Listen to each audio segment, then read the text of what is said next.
நல்ல சினிமாக்களை நேசிக்கிற கொண்டாடுற எல்லா நெஞ்சங்களுக்கும் வணக்கம். இந்த வீடியோவில் நம்ம பார்க்க போகிறது இயக்குனர் வாசன் பாலா டைரக்ஷனில் ஆலியா பட் நடிச்சிருக்கிற ஜிக்ரா ஹிந்தி திரைப்படத்தோட விமர்சனம். இந்த படத்தோட கதை என்னன்னா, கதையின் நாயகி ஆலியா பட்டுக்கு அப்பா அம்மா யாரும் இல்லை. அவங்களுக்கு அவங்களோட தம்பி தான் உலகமே.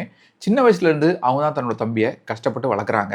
சின்ன வயசுலேருந்தே அவங்க ரெண்டு பேரும் நிறைய கஷ்டங்களை ஒன்றா பார்த்ததால ஒருத்தருக்கு ஒருத்தர் ரொம்பவே பாசமாகவும் எமோஷனலி டிபெண்டாகவும் இருக்காங்க. இந்த சமயத்தில் ஒரு பிஸ்னஸ் ட்ரிப்புக்காக வெளிநாட்டுக்கு போன ஆலியா பட்டோட தம்பியை அந்த நாட்டு போலீஸ் அவன் பண்ணாத தப்புக்காக அரெஸ்ட் பண்ணிடுறாங்க. அவன் ட்ரக்ஸ் யூஸ் பண்ணான்னு சொல்லி அவன் மேலே ஒரு கேஸ் போட்டிருக்கிறாங்க. அந்த நாட்டில் ட்ரக்ஸ் யூஸ் பண்ணுறது ஒரு பெரிய குற்றம் அப்படிங்கிறதால உடனடியாக அவன் மேலே கேஸ் போட்டு அந்த கேஸை கோர்ட்டில் விசாரித்து அவனுக்கு மரண தண்டனையும் அறிவிச்சிடுறாங்க. ஸோ இன்னும் கொஞ்ச நாளில் சில மாதங்களில் அவனுக்கு எலக்ட்ரிக் ஷாக் கொடுத்து அவனை கொல்லவும் போகிறாங்க. இந்த செய்தியை கேள்விப்பட்ட ஆலியா பட் பதறி போய் உடனடியாக இந்தியாவிலேருந்து அந்த நாட்டுக்கு கிளம்பி போகிறாங்க. எந்த தப்புமே பண்ணாத தன்னோட தம்பியை காப்பாற்றுறதுக்காக அந்த நாட்டில் இருக்கக்கூடிய பெரிய பெரிய லாயர்ஸ் எல்லாம் மீட் பண்ணுறாங்க. எப்படியாச்சும் தன்னோட தம்பியை காப்பாற்றுங்க அப்படின்னு சொல்லிட்டு எல்லாருக்கிட்டையுமே கேட்குறாங்க. ஆனால் அந்த எல்லா லாயர்ஸுமே சொல்லி வச்ச மாதிரி ஒரே ஒரு விஷயத்தை தான் சொல்கிறாங்க.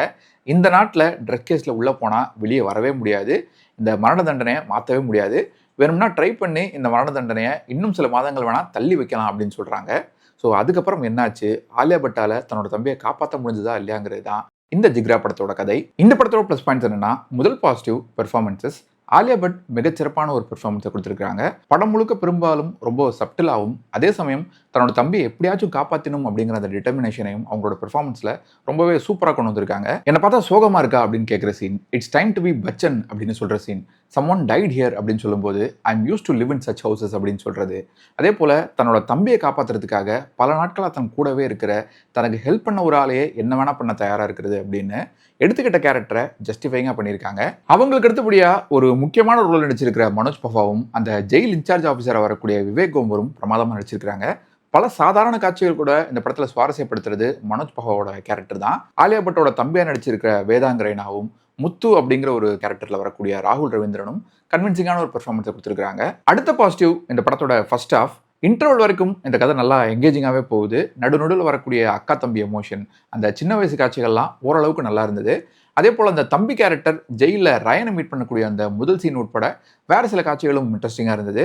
இவ்வளோ பெரிய ஒரு நாட்டில் இந்த மாதிரி சிக்கலான ஒரு பிரச்சனைகள் மாட்டிக்கிற தன்னோட தம்பியை ஆலியா பட்டால் காப்பாற்ற முடியுமா இல்லையா அப்படிங்கிற அந்த கேள்வியை வச்சு படத்தோட இன்டர்வல் வரைக்கும் ஓரளவுக்கு போர் அடிக்காமல் கொண்டு போயிடுறாங்க. டெக்னிக்கலாகவும் இந்த ஜிக்ரா ஒரு தரமான படமாக இருந்தது. Cinematography, sound design, stunt choreography, art direction எல்லாமே டாப் நாச்சாக இருந்தது. இந்த படத்தோட குறைகள் என்னன்னா, முதல் மைனஸ் காட்டு முக்கியான லாஜிக்கே இல்லாத இந்த படத்தோட செகண்ட் ஹாஃப் தான்.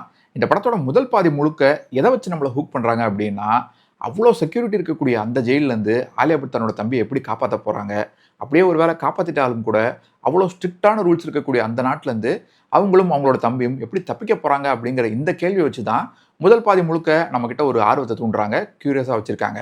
ஆனால் செகண்ட் ஹாஃபில் இவங்க போடக்கூடிய பிளானும் அதை எக்ஸிக்யூட் பண்ணுற விதமும் அடுத்தடுத்து ஆலியா பட் கேரக்டர் எடுக்கக்கூடிய சில முடிவுகளும் மொத்தமாக செகண்ட் ஹாஃபையே ஒரு படுகுழியில் தள்ளி மண்ணை போட்டு மூடிடுச்சு. எப்போ இந்த கதையில் 2 பிளான் வருதோ, அதாவது ஜெயிலில் இருக்கிறவங்க ஜெயிலேருந்து தப்பிக்கிறதுக்கு ஒரு பிளான் போடுறாங்க, ஜெயிலுக்குள்ளே இருக்கவங்களை தப்பிக்க வைக்கிறதுக்கு ஜெயிலுக்கு வெளியே இருக்கிறவங்க ஒரு பிளான் போடுறாங்க. எப்போ இந்த 2 பிளான் வருதோ அப்போதே இந்த படம் சுவாரஸ்யமே இல்லாமல் நகர ஆரம்பிச்சிருது, ஜவ்வா இழுக்க ஆரம்பிச்சிட்டாங்க. ஆனால் அதெல்லாம் விட இந்த படத்தில் பெரிய பிரச்சனை என்னென்னா, செகண்ட் ஹாஃபில் வரக்கூடிய ஒரு விஷயம் மாரலி ரொம்ப ரொம்ப தப்பாக இருந்தது. அடுத்த சில மேஜர் ஸ்பாய்லர்ஸ் இருக்கு, அதனால படத்தை பார்க்காதவங்க அடுத்த சில நிமிடங்களை ஸ்கிப் பண்ணிடுங்க. அதாவது என்ன பிரச்சனைனா, செகண்ட் ஹாஃப்ல ஒரு கட்டத்துக்கு மேல தன்னோட தம்பியை காப்பாற்றவே முடியாது அப்படிங்கிற நிலைமையில ஆலியா பட் கேரக்டர் என்ன சொல்றாங்கன்னா, தன்னோட தம்பியை காப்பாற்றுறதுக்காக ஜெயிலை உடச்சிட்டு உள்ள போக போறேன் அப்படிங்கிறாங்க. அவங்க அப்படி பண்ணாங்கன்னா அந்த ஜெயிலுக்குள்ள இருக்கக்கூடிய 6000 அக்யூஸ்டும் வெளியே தப்பிச்சு போயிடுவான். ஆனா இந்தம்மா லூசு மாதிரி அந்த 6000 பேர் தப்பிச்சாலும் பரவாயில்ல, எனக்கு என் தம்பியோட உயிர் தான் முக்கியம், அவனை காப்பாற்றியே ஆகணும் அப்படின்னு பெணாத்திட்டு இருக்குது. அது தப்புமா, அப்படிலாம் பண்ணக்கூடாது, அதனால எவ்வளோ பெரிய ஆபத்து இருக்குன்னு சொல்லிட்டு அவங்களுக்கு புரிய வைக்க ட்ரை பண்ணுறாரு ஒரு ஆள். அது யாருன்னா, அவங்க கூடவே இருக்கக்கூடிய ஒரு ஃப்ரெண்டு கேரக்டர். ஆரம்பத்துலேருந்தே அந்த பிளானில் அவங்க கூட இருந்து அவங்களுக்கு பல விதமாக ஹெல்ப் பண்ணக்கூடிய ஒரு கேரக்டர். ஆனால் அந்த கேரக்டரையும் கொல்ல கூட துணிறாங்க இவங்க ஆலியா பட் கேரக்டர். அந்த 6000 பேரில் எத்தனை பேர் ரேபிஸ்டாக இருக்கிறதுக்கு வாய்ப்பு இருக்குது, எத்தனை பேர் தன்னோட அப்பா அம்மாவை பொண்டாட்டி பிள்ளைகளாம் கொன்னவனாக இருக்கிறதுக்கு வாய்ப்பு இருக்குது, இல்லைனா கவர்மெண்ட்டுக்கு எதிரான வேலைகள் பண்ணவன்லாம் அதில் இருப்பான். அதெல்லாம் தெரிஞ்சும் கூட அந்த 6000 பேர் தப்பிச்சாலும் பரவாயில்ல, அவனுங்களாம் ஊருக்குள்ளே ஃப்ரீயாக உலாவினாலும் பரவாயில்ல, எனக்கு என் தம்பியை காப்பாற்றணும், அதுதான் முக்கியம் அப்படின்னு சொல்கிற அளவுக்கு ஒரு லூசு தான் இந்த படத்தோட ஹீரோயின் கேரக்டர். இதில் ஹைலைட் என்னென்னா, இதெல்லாம் அந்த ஹீரோயின் கேரக்டரோட பாசம், அக்கா சென்டிமெண்ட்டு, அக்கா எமோஷன் அப்படின்னு சொல்லிட்டு அதை ரொமான்டிசைஸ் பண்ணி காட்ட ட்ரை பண்ணுறாங்க. வெரி சாரி, இதுக்கு பேர் பாசம் இல்லை, அது பைத்தியம். அதுவும் கிளைமேக்ஸில் அவங்க ஜெயிலை உடச்சிட்டு உள்ளே போய் பண்ணுற சாகசங்கள்லாம் ரொம்பவே கொடூரமாக இருந்தது. அவங்க தப்பிக்கிற காட்சிகள்லையும் எந்தவித லாஜிக்கும் இல்லை.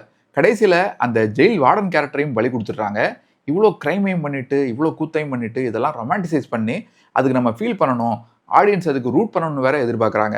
முதல்ல இந்த ஜிக்ரா திரைப்படம் எப்படி இருக்குன்னு கேட்டிங்கன்னா, ஆலியா பட்டுக்காக வேணா ஓடிடியில் ஓட்டி பார்க்கலாம். மற்றபடி ரொம்பவே சுமாரான, லாஜிக்கே இல்லாத ஒரு ஆக்ஷன் த்ரில்லர் திரைப்படம். ஸோ இந்த ரிவ்யூ உங்களுக்கு பிடிச்சிருந்தா மறக்காம உங்கள் ஃப்ரெண்ட்ஸ் அண்ட் ஃபேமிலி கூட ஷேர் பண்ணுங்கள். நீங்கள் ஏற்கனவே இந்த ஜிக்ரா திரைப்படத்தை தேட்டரில் பார்த்துருந்தீங்கன்னா உங்களோட கருத்துக்களை கீழே கமெண்ட்ஸை சொல்லுங்கள்.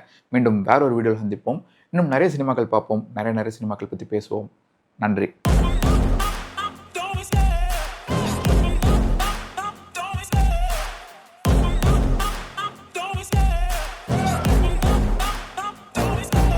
Love the chase and the hunt, and I set the pace when I'm running. I always take what I want and I always give it 100. Don't need a bank, no I'm funded. Play the game like it's nothing, I'm always thankful.